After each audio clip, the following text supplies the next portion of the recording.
I've been wanting to write this one for a while, and given the recent outbursts and declarations, such as Jeff Bezos' announcement about the Washington Post opinion pages being, I guess, now just dedicated and reserved for only opinions which champion what he identified as personal liberties and free markets, and given what I think in my conversation with Peter Beinart astutely recognized as maybe the post-colonial era that we're entering, I figured it was time. So there are a few ideas that I want to walk through and what I think are the philosophical challenges and potentially fatal failure points of a general stance of libertarianism. And just right off the bat, I want to mention that I'm using that word libertarianism in sort of the American context, which is pretty different than the European traditions or even the political and philosophical history of it. I'm really using it in very much the kind of libertarian capitalist mode of usage, the kind of, anarcho-capitalist reverence for the free market, etc. So if anyone wants to dive into the muddiness of words like anarchy or libertarianism or socialism or Marxism even, I just put out 3 recent videos that get into that history and philosophy and all that stuff. So I'll sort of be tabling some of that stuff for now, and hopefully you'll know what I mean when I say libertarian. Just think Jeff Bezos, basically. So the libertarians, I know, fail to adequately address or answer the challenges that I'm going to offer in this essay. But I'm sure there are many of you out there who are going to be eager to try to rip it all apart. So here we go. All right, the most vital question for me is always this one. Are we generating worlds that we truly want in a supposed free market? Or are we generating worlds which we can't resist? And of course, is there a difference? So I like to start with this one that I've really been kind of obsessed with lately. So a recent poll conducted by Fast Company found that a vast majority of people in all age groups and all generations reported that they wished they could go back to a time before everyone was so plugged in. But if an alien observer, set foot on just about any sidewalk or subway or coffee shop or freaking red light for 5 seconds, they'd likely see something like this, right? So what's going on here? Does our revealed behavior simply surface the genuine revealed desires, which must not only be overriding our stated desires, but actually defeating them because, they must align with what we actually wanted all along? And this is really, in a free market, what we want to be doing, apparently. Well, on some level, there's truth to that description. You kind of get a picture, of something like this, that we humans are just collections of little internal contests of strength between our conflicting and our desires, just like little civil wars always fighting it out. And the desire to stare at a phone all day, or the desire to, go outside and touch grass, I think as the kids are saying these days, well, then looking at these results of the behavior seems to provide evidence that the urge for this world seems to have been stronger than whatever kind of desires we might be stating out loud to poll results like this.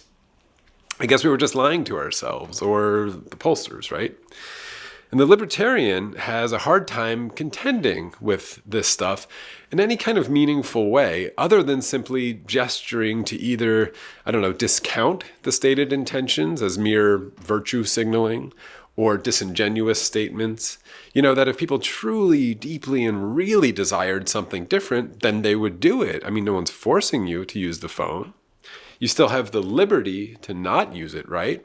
Well, I have some problems with this. One, of course, is that the self-interested financial incentives of the corporations at play in this image have a vested interest in aiding a particular side of that internal clash of civilizations, which will eventually dictate your behavior. And they have some incredibly powerful weapons to transfer to the armies of this civil war, to use my analogy. And so one of the questions that I often pose to capitalist libertarians is a deceptively simple one, which is really morally laden, and it's this one. Is there a point when advertising becomes too effective?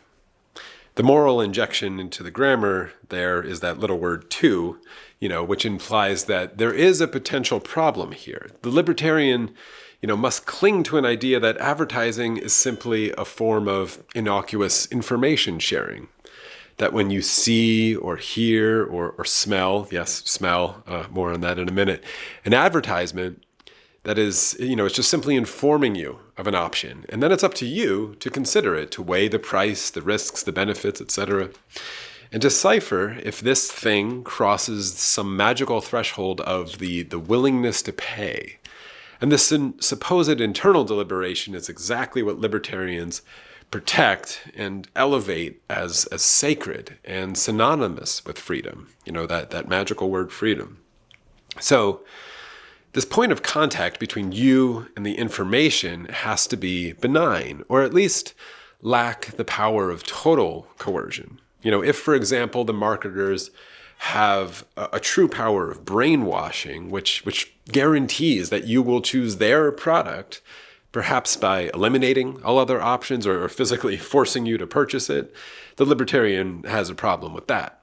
So now, of course, if this entity is equipped with, a mountain of personal surveillance data to craft an advertisement which is perhaps woven into an AI chatbot that hits you at precisely the right moment when you're emotionally vulnerable because it knows, and precisely the right song or image or time of day or whatever to try to kind of tip the scales of that internal war of choice that they end up winning, the result for me is indistinguishable from coercion, which the libertarian considers the antithesis and enemy of their freedom in these free markets. So, the most common response I would get to my question of whether advertising can be too effective is to simply deny that it could ever get to that point, or that we're even close to that point. Based on kind of just a hunch, really, I think. And I've always considered this a bit of an admission from the capitalist libertarian of the potential defeat of their argument. They really are, I think, required to answer my question. And they can say, yes, there is a point where it could become too effective, but we aren't there yet, and we never will be, and here's why. So I'm all ears on that argument if you have it, but they can't just say, no, there is no point. They can't, or else their entire philosophy is really dissolved. And just as a little thought to test this out, I actually did an entire episode way back in episode 3 of the Entire Dilemma podcast when it was just audio. And it was about this real advertisement campaign in South Korea where on public buses, there was a company that was working for Dunkin' Donuts that put these little canisters that were mounted on the backs of the seats that would actually spritz a little lovely smell of coffee and donuts and this aroma into the bus, while the Dunkin' Donuts little jingle and ad played over the sound system whenever the bus happened to stop within walking distance of a Dunkin' Donuts shop. The campaign ran a few years ago, maybe like 10 or 15 actually now, in Seoul, South Korea, and the company behind it claimed that it increased sales by quite a big margin, actually. Anyway, I got into this, I think, pretty interesting topic with the psychologist Dave Pizarro back on that episode, and my co-host at the time, Coleman Hughes. It was one of my favorite early episodes where I raised a lot of these kinds of questions. But the thing about that ad campaign in South Korea is that, it tends, when people hear it, to pull on this intuition that, sometimes, or it's possible that maybe it's crossing the line of a kind of unfair level of coercion. There's something about smell that feels, beyond our conscious ability to resist it.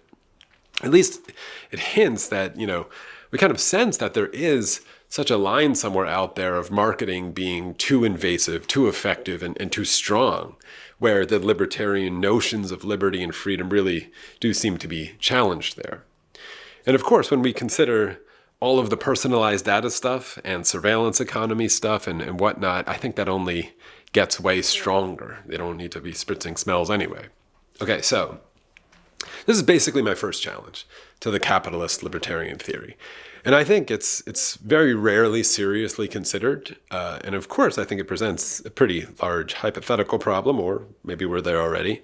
But it's not actually the core of what I want to present in this essay, because perhaps the most difficult challenge that someone like I might get as a frequent critic of capitalist libertarianism or the free market worship that I've encountered, is that, the world isn't so bad that it's generating, right? I mean, there is a kind of technological progress happening out there that is undeniable in a way which, in part must be attributed to this kind of capitalist free market system that's been quite popular. These are the kind of arguments maybe associated with someone like Steven Pinker, of course. And perhaps the technological progress is related to what one might call moral progress, though that relationship between moral and technological progress is massively complex and I think misunderstood, and is actually the focus of much of the current book, which I'm writing at the moment. It's likely a year or more away from the shelves, but I'm in it. But that kind of chicken and egg question about moral and technological advance and its relationship with free market individualistic incentives, that whole dance, I think, is really taken for granted. And of course, the perhaps self-evident crumbling of some of that supposed progress, or swelling populations which have yet to enjoy the fruits of this supposed progress, is becoming all too obvious in the world. But I'm going to try to remain in the theoretical argumentation realm here in this essay with my positions. So, the basic assumption of capitalist libertarianism is that we are self-interested, and that self-interest is adequately protected from some hypothetically too effective form of coercion, whether that be from the forced hand of a state or strong manipulation from marketers of the kind I've already worried about. So we're self-interested, and that all of us act in this self-interest, and when we engage in a marketplace, it will kind of generate the kind of self-correcting and maybe forward-moving world, which is pretty good. Okay, very well. I think we can all understand that. And this very assumption that we are self-interested and naturally competitive and, let's say, even selfish or greedy is already, I would argue, let's say, at best, incomplete assumption picture of man, and at worst, a completely false assumption. Perhaps it's best to just notice that this assumption of our natures actively suppresses and is maybe even hostile to our cooperative and selfless natures or sides. But let's also set that challenge aside a bit and take on the capitalist libertarian assumptions as a given. I'm going to give it to them. So I want to point out, even giving this to them, 4 problems that come from really the game theory and psychological world that will help, I think, explain this image and poll result, and maybe bring up some new questions. So all 4 of these problems, we could look at them as challenges, I think beg for a robust defense, which does more than just dismiss them as weak forces or unimportant issues. All 4 of these that I'm going to point out are generally called global coordination problems, which I would argue capitalist libertarianism not only can't contend with very well, but actively make worse and kind of set and entrench the potential solutions further away. So I'll lay out these 4 challenges and then present one more misunderstanding of the self-correction myths of natural systems. And I think all of this will add up to, I hope, really grokking exactly what's going on in this picture. And then I'm going to finish it with a little watch-along, which I've really never done before, of kind of the first 10 minutes of Milton Friedman's famous documentary from 1980. He'd probably be the best, most clean avatar of all of these philosophies that I'm challenging here. And I just think there's so many problems with it, and that will be fun. So, okay, first, 4 problems. 4 global coordination problems which should challenge the capitalist libertarian pretty deeply. Okay, first we have the Stag Hunt. This one kind of comes from Jean-Jacques Rousseau. It goes something like this. Imagine a group of hunters, we could say like 5 of them, who can either cooperate to hunt a stag, something big enough to feed everyone and give a lot of excess, and it's a really good catch, I guess. Or if they don't cooperate, they could split up individually and hunt rabbits. So it takes 5 people cooperating to get the stag, or just 1 person to get a rabbit. And the rabbit, it's easier to catch, of course, just 1 person can do it, but it doesn't feed the whole group nearly as well, and it just kind of is a small reward. So, okay, here's the catch. To successfully get the stag, everyone has to stick together and trust each other. And so even if one of the hunters doubts the others and decides to go grab the rabbit instead, then the whole hunt collapses and fails, and the stag doesn't get caught, and 4 go hungry and 1 gets the rabbit. You can see why something like this, or something the way this plays out, maybe like a workers' strike. If everybody sticks together, then they'll have enough leverage to demand better conditions or higher pay. That would be the stag in this case. But if a few workers become uncertain or worried and go back to work early, this I guess would be scabs, right? This would be the equivalent of going to catch the rabbit themselves. Then the group's bargaining power crumbles and the whole effort starts to fall apart, and everyone gets stuck with less than they could have if they all just trusted each other and cooperated fully. So that's kind of the stag problem, right? Then next, we have first mover problems. This one I think is pretty self-explanatory, but it's usually accredited to the economist Thomas Schelling, although I'm sure with all of these they've been thought of many, many times before. I think it's silly to peg them to one person. But basically the first mover problem or mover problems happens when, doing something really good that we all kind of want requires someone to take the first step, which is just inherently risky or dangerous. So whoever moves first usually faces the biggest danger of cost, which makes everyone else hesitant. So everybody sits around waiting nervously for someone to step up, and that might never happen. So think about a revolution. We can all agree that maybe fighting injustice is important, but the very first protester who steps out onto the street is at enormous risk, arrest, injury, even death. But it doesn't always have to be such, a dramatic situation like that. It can also just be smaller ways, again, like workplaces. Say there's some unethical stuff going on and everybody kind of knows it's bad, but nobody wants to speak up first because they might get fired or singled out. And oftentimes the result in first mover problems is nothing changes. You never get the first mover, even though everybody secretly wants this thing.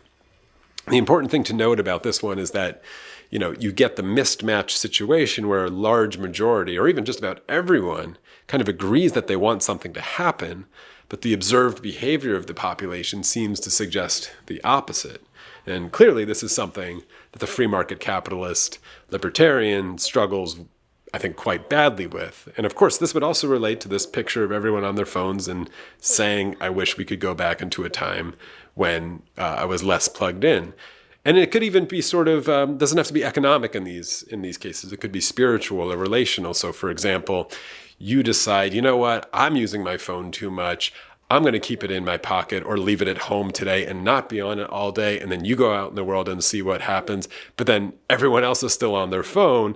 What you wanted was a connection with people, maybe to make friends on the street, some sort of desire for society again. But you go outside, you're the first mover. You don't have the best day in the world often because everyone else is still on their phone. So you could also, you could see breaking through this situation is sometimes a problem.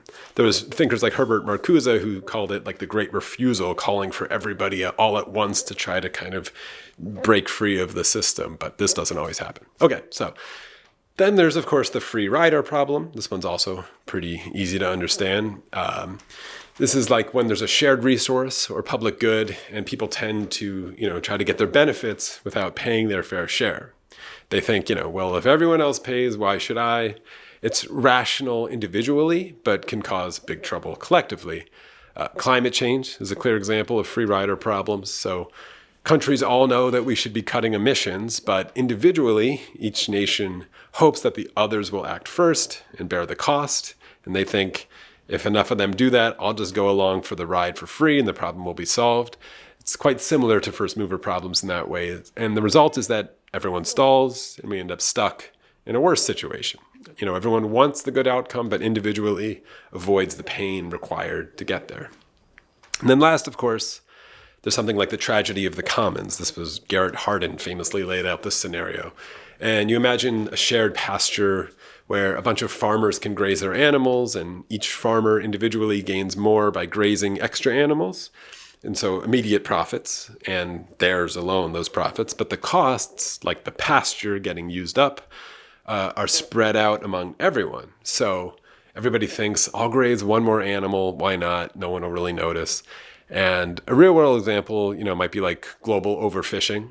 So every fishing company individually profits from catching as many fish as possible. So they keep going until the oceans are dangerously depleted. Individually, each company is doing something completely rational and self-interested, but collectively, they're heading towards collapse. They see the problem, but no single fisher can rationally stop, because then others would simply catch the fish instead. All right, so I bet none of these 4 global coordination problems is all that surprising. And I'm sure, as they always do, the libertarian in the crowd has a ready-made answer for this kind of stuff. And all of that usually sounds like basically a kind of pitch for the self-correction pressures in the system, which eventually will respond to these situations. If the conditions get bad enough, then the risk to the first movers becomes worth it. Or perhaps you get a bunch of first movers kind of spontaneously acting in response to just a really awful situation, and then naturally spreading that risk. And eventually you do get the breakthrough revolutions. I get that. I get that, the argument that it'll just have to get much worse and this problem will eventually take care of itself. We're a reactionary animal. Eventually we'll solve climate change because it'll just get so bad enough of us will just be first movers because we have to be, right? And I think that, I get why the libertarian pushes this response, because what they fear is that if one is honest about some of these mass coordination problems, then we will inevitably have to create these governmental superstructures which force and coerce behavior in order to demand and create global coordination. Perhaps just demanding and forcing people, even using violence, to behave in certain ways, which then might effectively combat climate change or a pandemic, etc. And this image of forced global coordination is anathema to the deeply held value of freedom and autonomy. Okay, I hear that. And I'll finish with my response to that fear, which is absolutely legitimate. But first, one more kind of wrinkle and challenge to, I think, the free market, capitalist, libertarian, self-correction magic, which is this misconception, I think, about Darwinianism. So there's this common misconception about Darwinian evolution that I think applies pretty clearly to our modern economic thinking too. People sometimes imagine that evolution as a process has these self-correcting mechanisms and naturally moves towards some kind of ideal or perfect or balanced situation. A balanced point where everything is thriving at its absolute best or its possible best. But the reality is a lot messier than that. So think about a species of birds that migrates to a particular island each year to build their nests and raise chicks. So hypothetically, let's say the perfect day for them, the weather, the food, everything, if I was just looking at the species and what would be absolutely ideal and in harmony with their world would be April 15th. If they arrived on April 15th, that bird is like the happiest bird. The weather's ideal, there's an abundance of food, it's exactly the right time to maximize, chick survival. And so you'd think that natural selection would guide these birds precisely to that date, that it would kind of settle on that date, but that's not how it works. So let's say a bird arrives early, let's say April 5th, and he gains the advantage then of choosing maybe the best nesting spot because there's obviously more available. He's early, but faces tougher weather. It's not quite perfect yet, and maybe fewer insects or fruits or whatever to eat. It's not quite perfect yet. And maybe another bird arrives later, maybe around April 25th. And by this time he has plenty of food, but he struggles to find a good nesting site. And he faces intense competition from other birds who are already settled there. And so over generations, these conflicting pressures and whatever mean that the birds never really settle on this perfect flourishing date of April 15th. Instead, their arrival time fluctuates and lands in kind of a good enough range, good enough for evolution and survival. Maybe like April 10th to April 20th or wider, but rarely, if ever, do they all arrive on the ideal of April 15th. And now if you look around at our modern world, and you take that familiar scene of, everyone staring at their phones in cafes or on street corners, and the polls consistently showing people would prefer to be less plugged in, yet here we are, all glued to our screens. It's kind of like we've settled into like a good enough equilibrium, but not really thriving or ideal, certainly, and just kind of surviving and functioning. And this gets to my bigger issue with capitalist libertarianism. It paints a pretty dull, uninspired picture of humanity, as if mere survival and basic functioning are the best we can expect. It assumes if we leave everything to market forces, we'll naturally land on some ideal point, I guess, or a good enough point. But what if we're actually, like those birds, always missing the bullseye, settling instead into some kind of sort of stable but unsatisfying pattern? Maybe simply surviving in a good enough way isn't something we should settle for. Maybe we need to aim higher. So now, if any of that lands for you out there, that you think, assuming that people are self-interested and letting them play the free market game results in these pretty daunting global coordination problems, or this kind of good enough for survival but not for flourishing and happiness Darwinian dynamic is an issue, or the idea that certain technologies and perhaps surveillance capitalism and artificial intelligence advances, whatever, really does challenge the idea that marketing and advertising can become too effective. If that holds some water for you, any of that, but again, it seems like the only alternative or answer would be some kind of big government liberalism, which solves the coordination problems by force and decides the best flourishing North Star for humanity by some philosopher kings, or stifles all kinds of technology. Well, I hear you. And that is, as I've said, a legitimate concern. And many an anti-capitalist revolution have found itself making these mistakes and really morphing into a rather nightmarish totalitarianism. And this is the kind of thing I think George Orwell wrote so incredibly about, both in 1984, of course, but also Animal Farm.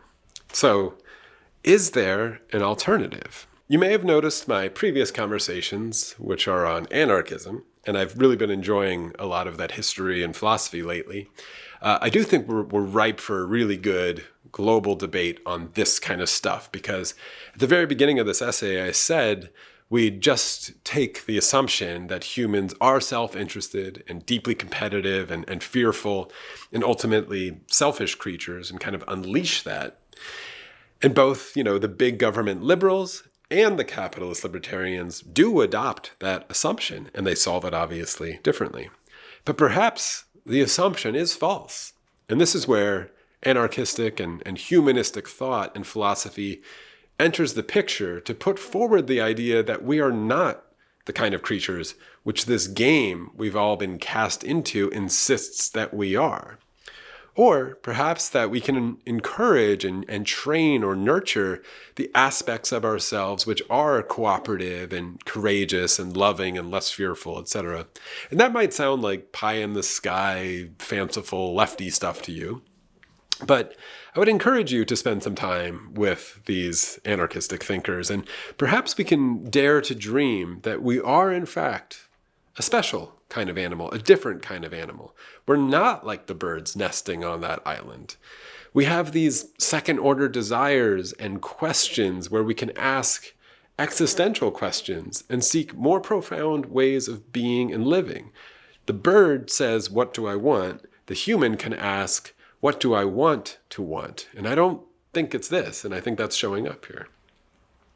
And I'll just put forward that I think we likely have no choice but to do this, to have this conversation, to kind of borrow a form of self-correction pressure, precisely because of the technology which has developed in terms of coercion, as I've mentioned, and of massive destruction, which should be obvious, and how the self-correction forces for something like a climate crisis cannot really be trusted, perhaps without the situation getting to the very edges of that tolerable and survivable border of the range of the Darwinian acceptability that I was mentioning for those birds. I mean, I think the human animal can survive, not thrive or flourish, but survive in some pretty dismal circumstances that we probably don't want to play around with testing. So I'm not here to offer any massive solutions in this essay, but I am suggesting that we need to break out of the initial assumption of who we are and what kind of creatures we are. We need to tell ourselves a different story about ourselves. And I would argue it's a more truthful and hopeful and honest story. We need to listen to that story about ourselves.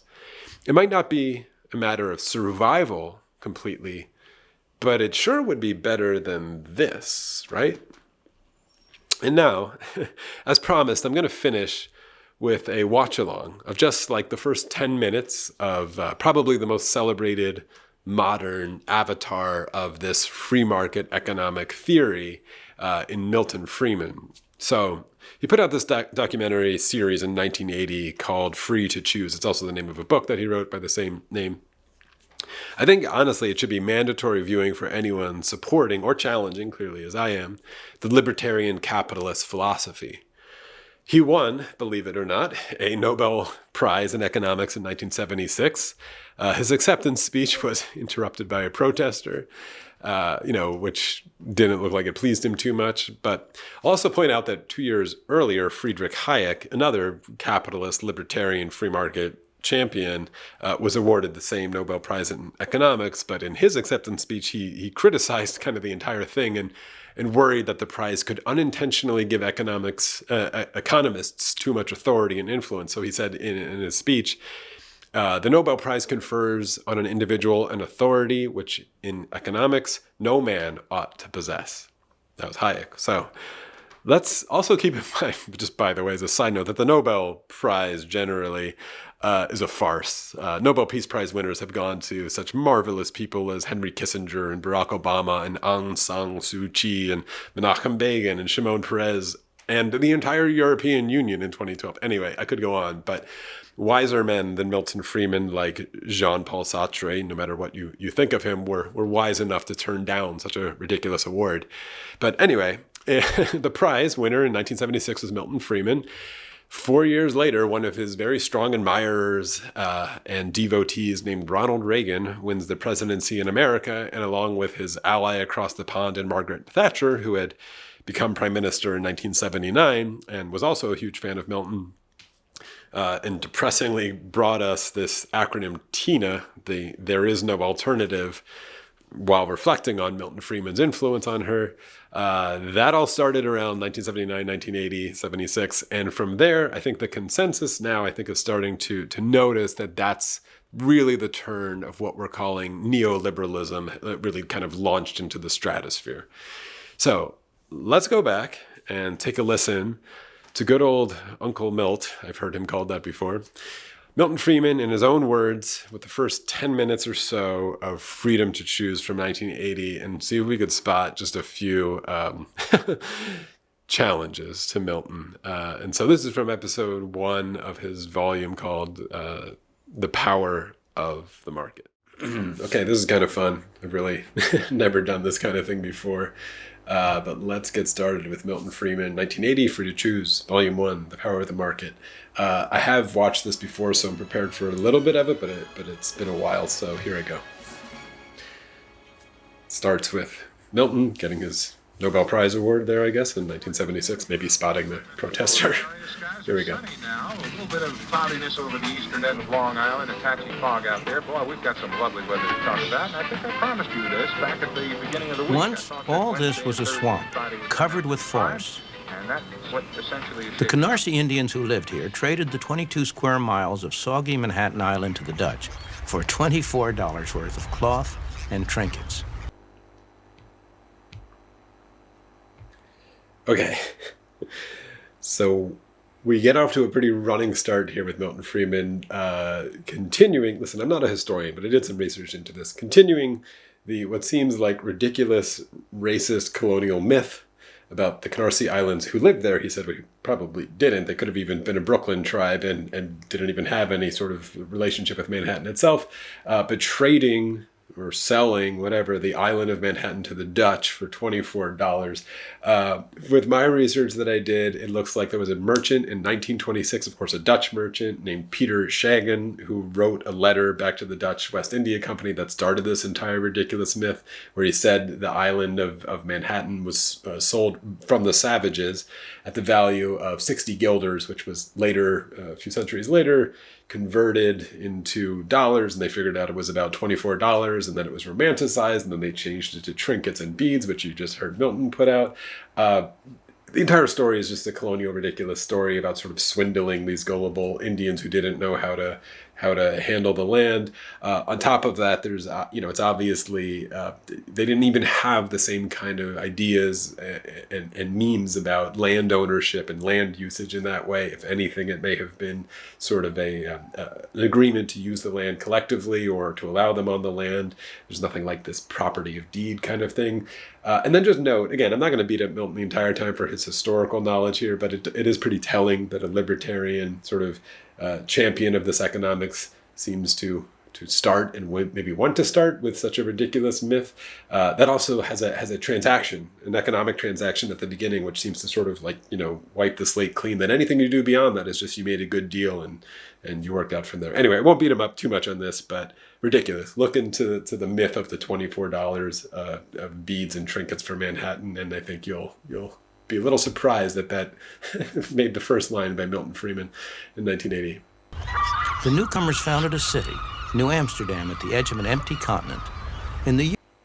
Did you hear the empty continent there too? Just empty. Nobody there. Wonder where I've heard that kind of stuff before. Anyway. Years that followed, it proved a magnet for millions of people from across the Atlantic. People who were driven by fear and poverty, who were attracted by the promise of freedom and plenty. They fanned out over the continent and built a new nation with their sweat, their enterprise, and their vision of a better future. Just want to point out there, fanned out over a new nation and built it with their enterprise, their sweat. Notice whose sweat that he does not mention there as well. Again, I'm not going to spend the entire time being like Milton Friedman doesn't acknowledge slavery, but I mean, a free market champion who's trying to claim all of this lovely progress and buildings that he's showing and everything else, and saying it's just this myth of made a good deal with the Indians, and then with our sweat and enterprise and dreams we built it, and just leaving aside the sweat of the African enslaved population and maybe the erasure of the Indians does seem to be a bit of a concern of mine, a problem. Anyway, an oversight. Let's be nice and call it an oversight. But we'll get to the philosophy soon of the stuff I was talking about in the video. But just it's hard to ignore this. For the first time in their lives, many were truly free to pursue their own objectives. That freedom released the human energies which created the United States. For the immigrants who were welcomed by this statue, America was truly a land of opportunity.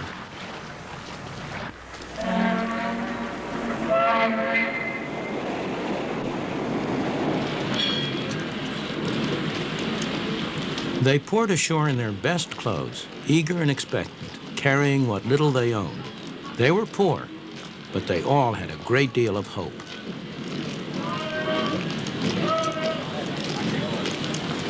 Once they arrived, they found, as my parents did, not an easy life, but a very hard life. But for many, there were friends and relatives to help them get started, to help them make a home, get a job, settle down in the new country.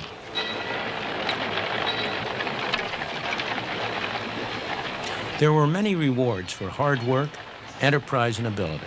Life was hard, but opportunity was real. There were few government programs to turn to and nobody expected them. But also, there were few rules and regulations. There were no licenses, no permits, no red tape to restrict them. They found, in fact, a free market, and most of them thrived on it.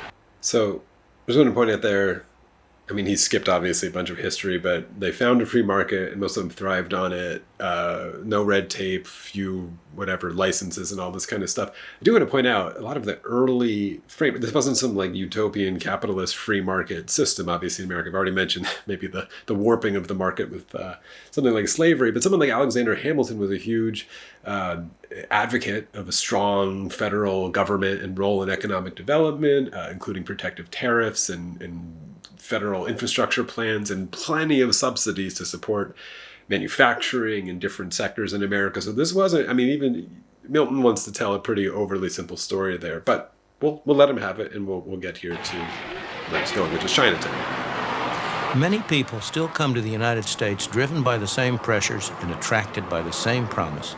You can find them in places like this.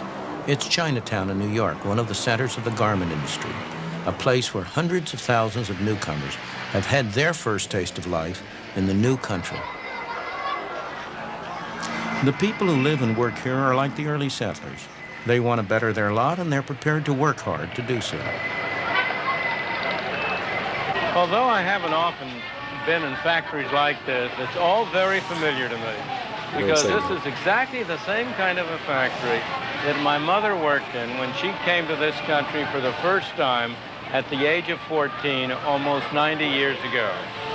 And if there had not been factories like this here then, at which she could have started to work and earned a little money, she wouldn't have been able to come. And if I existed at all, I'd be a Russian or a Hungarian today instead of American. Of course, she didn't stay here a long time. She stayed here while she learned the language, while she developed some feeling for the country, and gradually she was able to make a better life for herself. Similarly, the people who are here now, they are like my mother, mostly immigrants from a distant country. They came here because they liked it here better and had more opportunities. A place like this gives them a chance to get started. They're not going to stay here very long or forever. On the contrary, they and their children will make a better life for themselves as they take advantage of the opportunities that a free market provides to them. The irony is that this place violates many of the standards that we now regard as every worker's right. It's poorly ventilated, it's overcrowded, the workers accept less than the union rate. It breaks every rule in the book. But if it were closed down, who would benefit? Certainly not the people here. Their life may seem pretty tough compared to our own, but that's only because our parents or grandparents went through that stage for us. Okay, you can't make this stuff up. This is Milton Friedman in Chinatown in New York City in 1980, probably filmed it in 1979. Within 3 years, so in 1982, there was a massive strike in the garment district in New York. Something like 20,000 or more workers, guess what they did? Everything that he just laid out, they kind of wanted to improve. They wanted better wages, they wanted better protections. There was 2 huge unions that basically went on a massive strike to fight against this system and demand a better life. And I think he just said, what did he say? Thankfully this was kind of there so his mother and people could start at this level and climb the ladder or whatever. And if it closed down, who would benefit from it? Well, guess what happened to those garments? When the unions got together and started demanding better wages in 1982, almost all of the factories left. And guess where they're now being manufactured? In Cambodia, in Vietnam, in China, in Mexico, and other places. What happened to those people? I don't know. I don't know if they got better or they got worse, but it's just, you can't make up the irony of that fact. And keep that in mind. I'm, of course, not going to watch the whole thing, but that Milton is setting up this system where there's kind of like this, starter sweatshop level, and you start there, and then you climb, or your kids climb. More on that in a second. And if it leaves, I guess you just need to find that elsewhere, maybe, which is where he's going to go soon. But kind of amazing. So look at the 1982 garment workers strike of probably these exact ladies that you're seeing in the picture that Milton's giving this lovely little condescending tap on the head. We've been able to start at a higher point. Yes, now we're with the Italian family. It's at a higher Frank point. Fazeli's father was 12 years old when he arrived all alone in the United States. He'd come from Sicily. That was 53 years ago. Frank is a successful dentist with a wife and family. They live in Lexington, Massachusetts.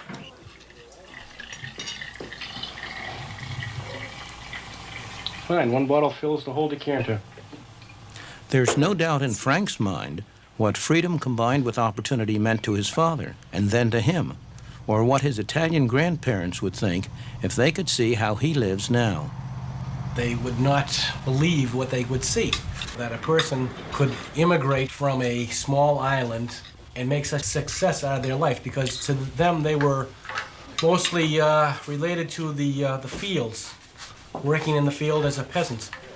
My father came over, he made something for himself, and then he tried to build a family structure. Whatever he did was for his family. It was for a better life for his family. And I can always remember him telling me that, number one thing in life is you should get an education to become a professional person. Tony, please don't eat that. Master plasterer. The Vasali family, like all of us who live in the United States today, owe much to the climate of freedom we inherited from the founders of our country, a climate that gave full scope to the poor from other lands who came here and were able to make better lives for themselves and their children. You girls gonna... I want to ask if you've noticed an issue here. Of course, he said the thing about the founders again, whatever. Just wonder if you've noticed and picked up on this issue a little bit that Milton's laying out and sort of justifying a lot of what he's seeing. And is this one? What if you don't have kids? What if this isn't about creating a better life for your children or for you through this, suffering through a sweatshop and passing it on to your kids? And so what did he say? So they're not Russian or Hungarian like he could have been. I think it's another massive oversight. I don't have children. I wonder how he would think about my engagement with a free market, or if I was working at a factory, if I should just sort of suck it up and go through it. So I'm going to skip ahead a little bit to where he goes to this factory, another factory in Hong Kong. People work hard, but Hong Kong's success is not based on the exploitation of workers. Wages in Hong Kong have gone up fourfold since the war. I'm going to skip a little bit ahead because he goes to Hong Kong and transitions. He tells us that this is the place that you really want to be if you want to see how the free market works. And then he visits another factory where people are making this, which is the market squirt guns. gives them that choice. It also determines what they make. You can be sure that somebody somewhere is willing to pay for these cheap plastic toys. Otherwise, they simply wouldn't be made. That point right there, it's pretty poetic too. I think they're making these cheap plastic water gun toys, and somebody somewhere wants this thing, is willing to pay for this thing. Otherwise, it wouldn't be made. I would bet almost all of that ended up in landfills.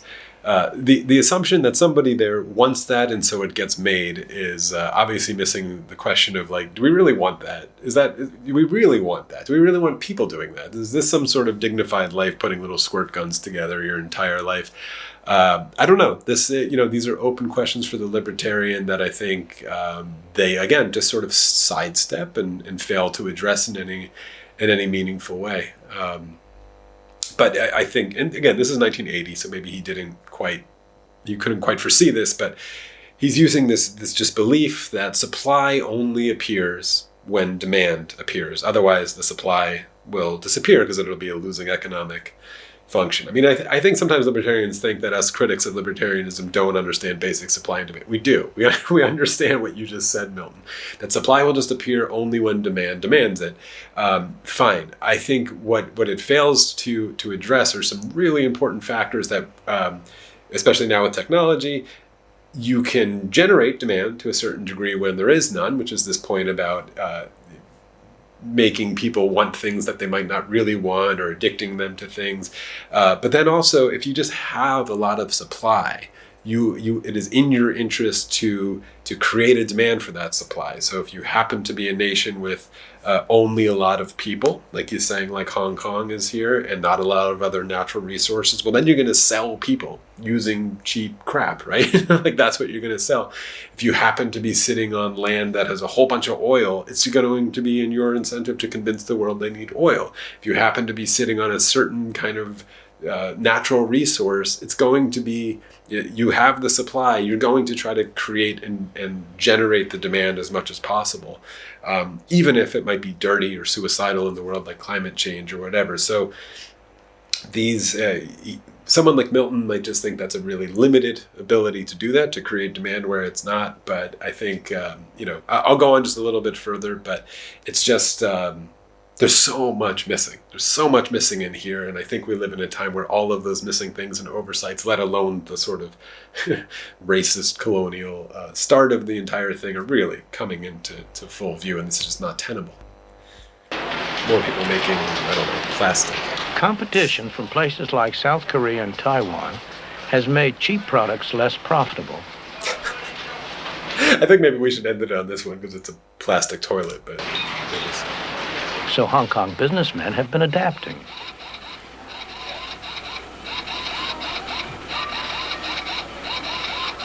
They've been developing more sophisticated products and new technology that can match anything in the West or East. and their employees have been developing new skills.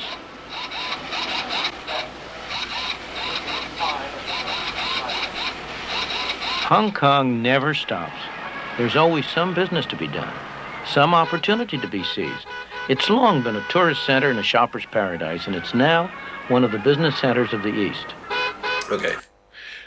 We can end it on Club Pink Lady. I think that's an appropriate place to end it. I think the thing when he said, if you want to go see how the free market really works, and he went to Hong Kong, a place that was just exporting stuff, even by his admission here, rather than the people buying the stuff, or the next place who was going to be exploited. He just mentioned the neighboring countries and neighbor surrounding countries. I think it's there's a lot of selective viewing of the libertarian to look at certain successes and not look at the borders. And, you know, this whole critique of that it depends on a form of exploitation, I think he wants to believe the exploitation is temporary and then people improve. And you could always find that story.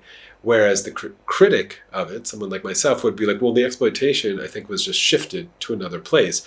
And then in the end, who's really saying that this world that we're generating, because of all of this, including Club Pink Lady, is actually the world that we want and the world that we wanted to inhabit? So I don't want to beat up Milton too much. Like I said, I think these are fine arguments. They're fine places. It's just full of massive oversights, and I don't think the libertarian ethic, there is no ethic, the libertarian philosophy of the economy truly contends with its most important questions, with its obvious oversights, and all of that is kind of coming to a head, I think, in our modern world. So, okay, I'll stop it there. It's kind of a fun watch along. I could go on, but if there's anything to take away from this video, because I am not offering any grand solutions, but it's that I don't think the human animal, because of these coordination problems that I mentioned and everything else on the horizon, we do not thrive or flourish or really lead meaningful lives within this system and assuming that we're in this game.